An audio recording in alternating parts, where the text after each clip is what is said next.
그럼 발표를 시작하겠습니다. 이번에는 영장류의 행동 연구를 위한 약간 스텔스한 뉴럴 레코더에 대해서 발표를 하겠습니다. 현재 신경공학 연구의 경우에는 대부분이 쥐나 그런 작은 설치류를 대상으로 많이 이루어지고 있는데요. 그런데 어떤 고기능적인 인지활동 같은 것들을 연구하기 위해서는 인간과 비슷한 영장류들을 대상으로 어떤 연구들이 필요합니다.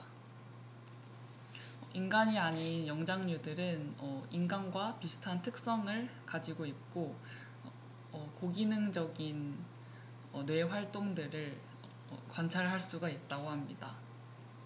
하지만 이러한 원숭이 같은 영장류들을 연구하는 데 있어 한계가 두 가지 정도 있었는데요.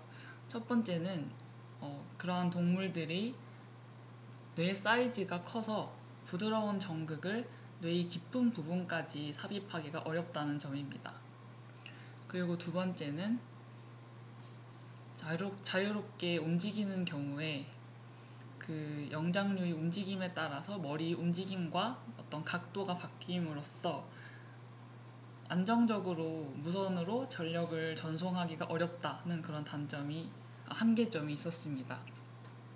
따라서 이전까지는 영장류를 대상으로 한 신경 인터페이스 관련 연구들이 거의 없었다고 글에 나와 있었습니다.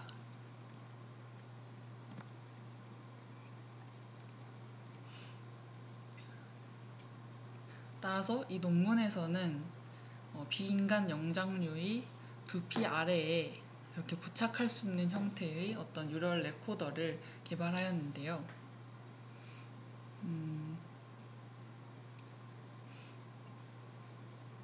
일단 첫 번째로 딥브레인 리전에서 신경 신호들을 기록할 수가 있고 자유롭게 행동하는 동물들에게서 약간 행동적인 특성들을 추출할 수가 있다고 합니다. 따라서 본 연구의 스텔시한 뉴럴 레코더는 무선으로 그리고 배터리가 필요 없는 저전력으로 작동할 수 있는 브레인 임플란트고요. 그리고 깨어있고 자유롭게 움직이는 비인간 영장류의 두피 아래에 삽입될 수가 있다고 합니다. 이 장치는 좌측에 보시는 저 그림처럼 저 그림이 이제 스키매틱인데요. 이제 두피 위에 부착되는 부분과 인터페이스 하는 부분, 회로 부분과 뇌에 삽입이 되는 신경 프로브 부분으로 이루어져 있습니다. 그래서 우선 신경 프로브를 어떻게 제작하게 되었는지 그 단계에 대해서 말씀드리겠습니다. 일단 구성으로는 가장 위쪽에 PT와 이리듐 옥사이드로 이루어진 다공성 구조의 전극이 위치하고 있는데요. 이 다공성 구조 같은 경우에는 표면적을 넓혀주기 때문에 임피던스를 37kΩ까지 감소시켰다고 합니다. 그리고 32개의 전극 어레이가 위치한 모습이고요. 중간중간에 폴리이미드 층이 들어가서 메탈 레이어들을 절연해주고 그러니까 리키지 커런트를 막아주는 역할을 합니다. 이런 플렉시블한 프로브 자체로는 뇌에 삽입되기에 강성이 충분하지 않기 때문에 가장 아래쪽에 인설션 셔틀을 추가적으로 제작하였습니다. 이 셔틀은 U빔 모양으로 되어 있는데요. 프로브가 삽입 과정에서 휘어지거나 혹은 잘못된 위치에 삽입되는 것을 막아주는 역할을 합니다. 이 프로브의 공정 과정을 간단히 말씀드리겠습니다. 먼저 가장 밑에 진한 회색으로 표시된 부분이 실리콘 서브스트레이트인데요. 그 위에 연한 회색으로 되어 있는 부분이 PMMA라고 하는 일종의 아크릴입니다. 이것은 이제 희생층으로 쓰이는데 먼저 기판에 PMMA 물질을 1 마이크로미터 두께로 스핀 코팅합니다.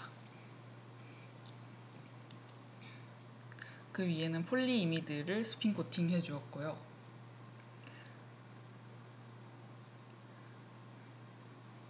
그 위에 크롬과 금속을 스퍼터링을 통해서 증착을 해 주었습니다. 그리고 이 그림에서는 그렇게 자세히 나와 있진 않은데 포토리소그래피와 웹 에칭을 통해서 이제 금속을 에칭해 주고 그 위에 다시 폴리이미드 층을 덮어서 이제 인슐레이션 해준 모습입니다. 그래서 2번에서 만든 전극이 바텀 메탈이 되고요. 3번에서도 동일하게 크롬과 금을 이용하여 이제 전극을 탑 메탈을 제작하였습니다. 그 다음에 4번에서는 리액티브 이온 에칭이라는 방법으로 그 폴리이미드층을 이제 식각하였습니다.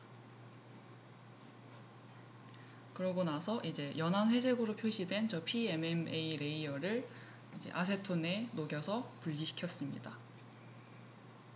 그런 다음 수용성 테이프로 이것을 임시로 붙여놨다고 합니다.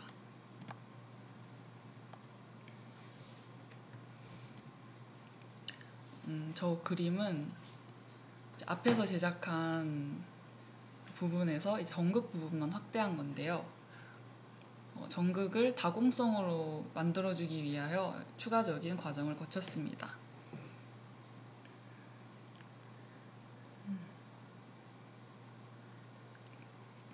여기서 모노분산이라는 말이 나오는데 이 뜻은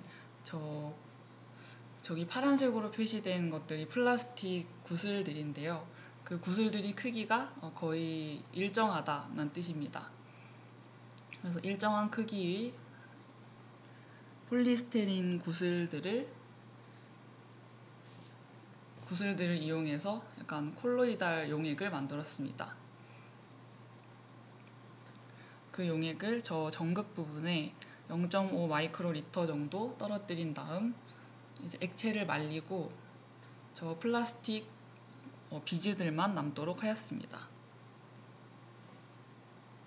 그 이후에 6번에서는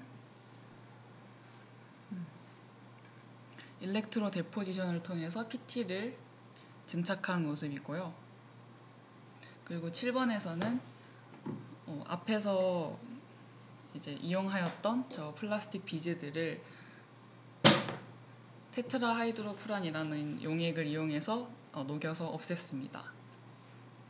그럼 다음과 같이 구멍이 뚫린 다공성 구조 전극들이 만들어지게 되는데요. 마지막으로 이리듐 옥사이드를 또 한 번 더 저 구멍 부분에 이제 데포지션 해주었습니다.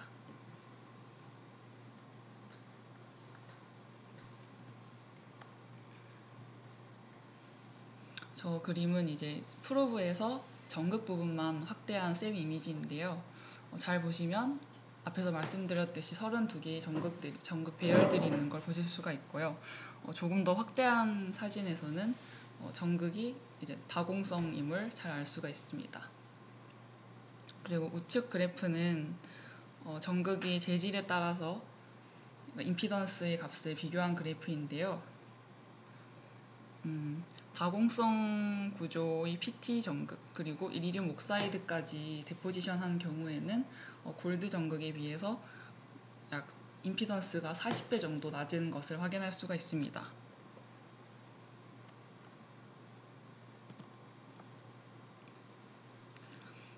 그리고 다음은 프루브 삽입을 위한 셔틀이 제작 과정입니다. 일단 첫 번째로 실리콘 웨이퍼에 SU8을 스핀 코팅하고 포토리소그래피 공정을 이용해서 음각 패턴을 제작하였습니다. 그리고 그 음각 패턴에 PDMS를 주입하여 이제 부드러운 그런 폴리머 스탬프를 제작하였습니다. 음각 패턴의 PDMS를 넣었다가 뺐으니까 저 PDMS는 이제 양각 패턴을 가지고 있겠죠. 그리고 세 번째에서는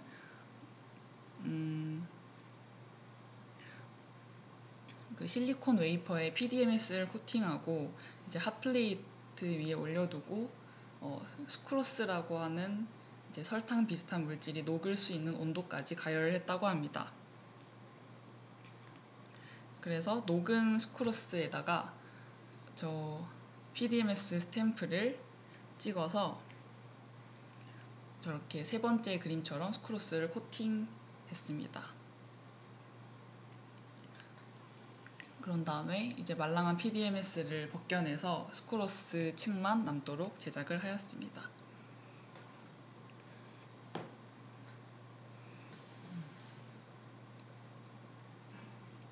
그래서 우측에 보시는 그래프는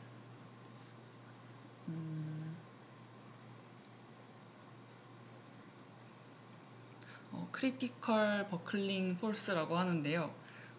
어떤 구조물이 갑자기 휘어지거나 변형되는 지점에서의 그 힘의 값을 나타냅니다. 따라서 이 값이 작을수록 더 작은 힘을 가해도 금방 변형이 된다는 것을 의미하겠죠. 반면에 이 값이 클수록 어떤 힘을 가해주더라도 잘 변형되지 않고 튼튼하다는 것을 의미합니다. 그런데 뇌에 삽입되기 위해서는 이 폴스가 한 1mN 정도는 버틸 수 있어야 한다고 합니다.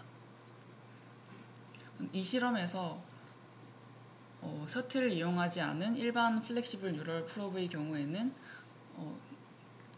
그 크리티컬 버클링 포스가 이제 뇌에 삽입되기에 충분하지 않았는데 이제 스크로스 셔틀과 같이 삽입이 됐을 때에는 이제 충분히 뇌에 들어갈 수 있었다는 것을 확인할 수 있습니다.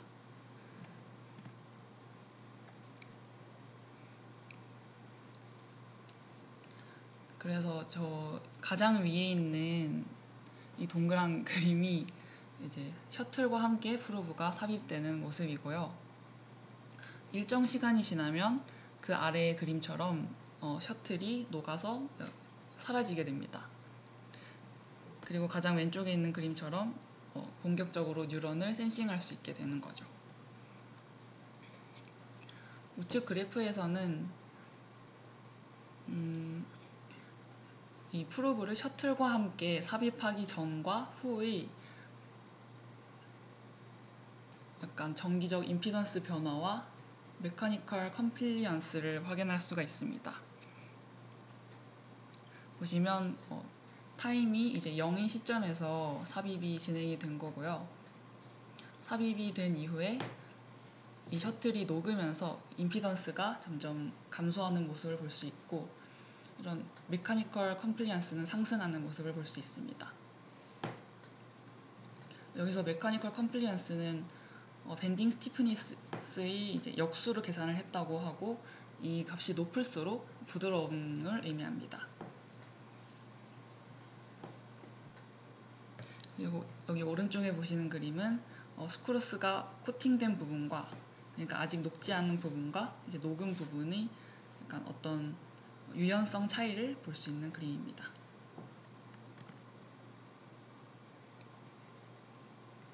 앞서 프로브 층에 대해서 말씀을 드렸다면 이번에는 약간 다양한 기능을 포함하는 레이어에 대해서 설명을 드리겠습니다. 가장 위에는 페럴린 필름이 코팅되어 어떤 외부로부터 생물학적인 액체들이 이제 침입하는 것을 막아주는 역할을 합니다. 그 아래에는 리치 코일이 위치하여 자기장 주변에서 그러니까 무선으로 전력을 받을 수 있는 역할을 합니다. 그 아래에는 유연한 페라이트 시트가 위치하는데요. 저 시트는 무선 전력 전송의 효율을 최대화시키는 역할을 합니다.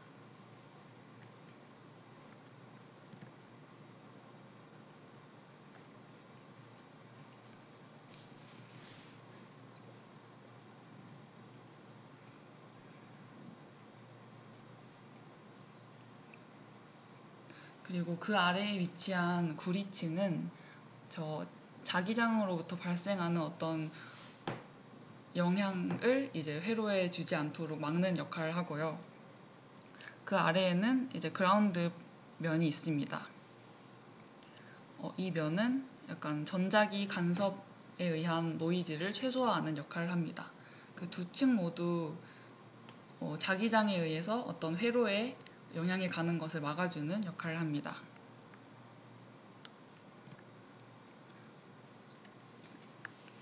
앞에서 보았던 그 층들을 모두 결합해서 이제 하나의 장치로 완성한 모습이고요.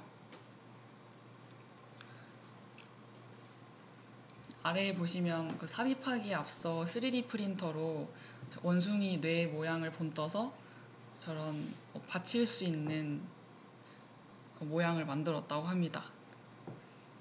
그래서 저 장치가 뇌에 너무 큰 압력을 가하지 않도록 설계했다고 합니다.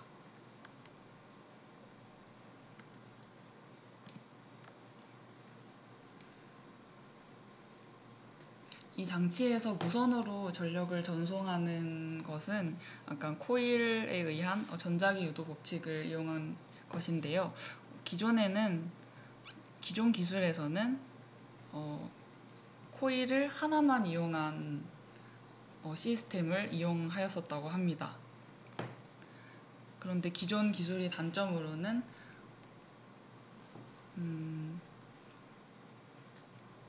전력을 전송받을 수 있는 범위가 적어서 원숭이 같은 큰 동물에게 이 장치를 이용하려면 원숭이가 쭈그리고 있어야 한다거나 자유로운 행동을 제한하는 그런 단점이 있었습니다.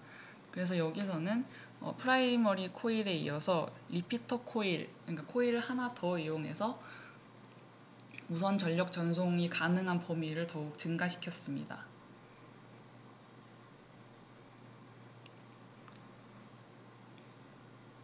그래서 가장 오른쪽에 보시면 이 그림이 그 전력을 적절히 전송받아서 그 회로에 있는 레드 LED가 켜진 모습입니다.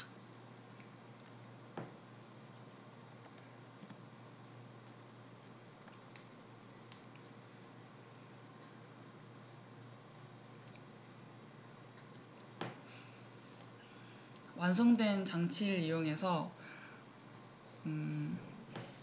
감마 파동을 측정해 보았는데요.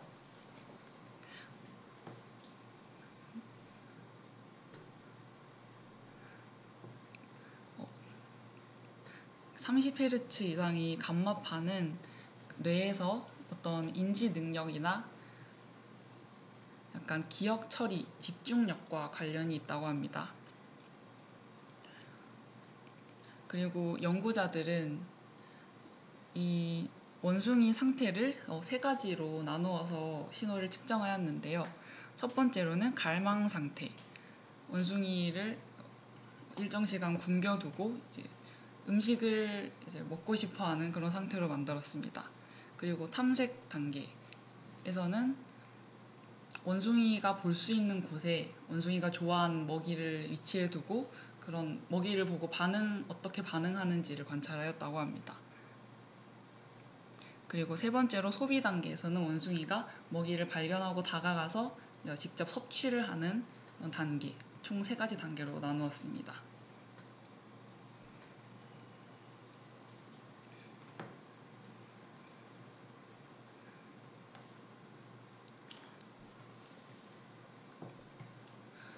그리고 가장 위에 저 뇌 그림을 보시면 프로브를 LHA라는 측좌 시상하부 부위에 삽입하였음을 알 수 있는데요.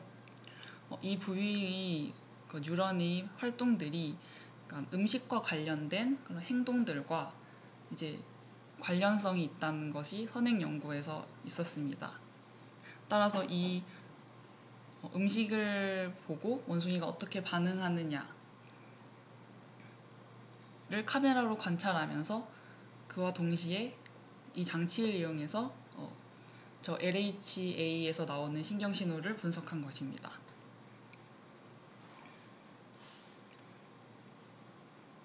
신경 신호 중에서 그 감마파에 해당하는 신호만 분석을 하기 위해서 35에서 50Hz 필터를 적용하였고요. 각 단계별로 12초간 총 36초가량 신호를 측정하였다고 합니다. 그래서 아래에 색깔로 나타나 있는 그래프를 보시면 감마 파워가 낮을수록 초록색에 가깝고 높을수록 빨간색에 가까운 모습을 확인할 수가 있습니다. 저 왼쪽 그림은 원숭이가 이제 음식을 먹고 있지 않을 때, 갈망하는 상태일 때의 데이터를 이제 시각적으로 나타낸 것이고요. 이제 우측에 있는 것은 원숭이가 소비 단계에서, 그러니까 LHA 부위의 신경 활동이 활발할 때를 시각적으로 나타내고 있습니다.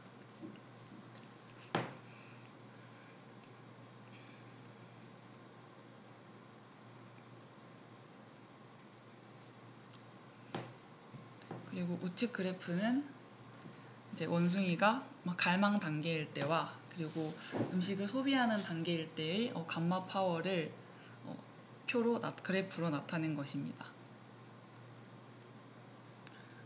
보시면 n이 0.0134로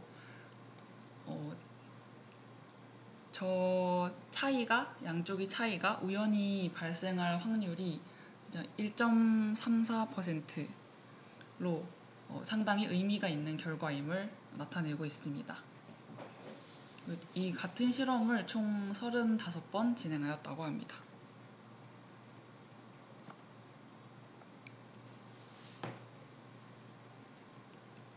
결론적으로 본 연구에서는 비인간 영장류의 자연스러운 행동을 분석하기 위한 무선 모니터링 시스템을 개발하였습니다. 그리고 여기서 주목할 점은 생체 내에서 녹을 수 있는 수크로스 인설션 셔틀을 이용한 것인데요. 그 셔틀 덕분에 프로브를 정확한 위치, 즉 LHA 지역에 삽입을 할 수가 있었습니다. 그리고 리피터 코일을 기반으로 하는 무선 전력 전송 시스템을 이용해서 배터리가 필요 없는 디바이스를 제작할 수가 있었습니다. 이러한 연구를 더욱 발전시키면 인간의 뇌 질환과 더욱 복잡한 신경 회로들을 분석할 수 있을 것이라고 저자들이 주장하였습니다.